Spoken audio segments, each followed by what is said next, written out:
এইভাবে দেবে।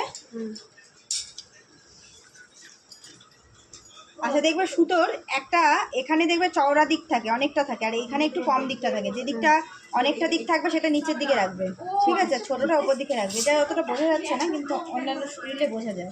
প্রথমে এখান থেকে যে কোনো একটা ফুটো দিয়ে এটা ঢুকিয়ে নিলে, তারপরে এই যে দুটো চাকা আছে, এই দুটো চাকার মাঝখান থেকে এই সুতোটাকে এইভাবে নিয়ে আসবে। তখন একটু টাইট হয়ে যাবে সুতোটা দিয়ে। এইভাবে একটু তুলে নেবে, চাকাটা ঘুরিয়ে এই মেশিনটাকে একটু তুলে নিয়ে এবার এইভাবে এই সাইড দিয়ে, ডান সাইড দিয়ে বাঁ সাইডে এই সুতোটা বেরোবে। দিয়ে এখানে একটা পেঁচানো নাট থাকবে, এখানে এইভাবে ঘুরিয়ে লাগিয়ে দিলে তারপরে সুতোটাকে বাঁ দিক থেকে সূচের মধ্যে ডান দিকে নিয়ে আসবে।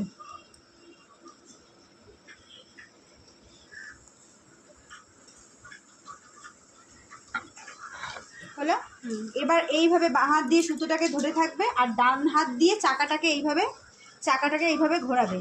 এবার দেখো আস্তে আস্তে সুতোটা নিচের দিক থেকে আসবে, ববিন থেকে সুতোটা উঠে আসছে। এই দেখো ববিন থেকে সুতোটা যেই উঠে আসবে এইভাবে হাত দিয়ে এই সুতোটাকে টেনে তুলে নেবে। এই চাপটাকে তুলে এটাকে সরিয়ে দিয়ে এবার এখানে কাপড় দিয়ে সেলাই করতে শুরু করে দেবে, অফ করে দেবে।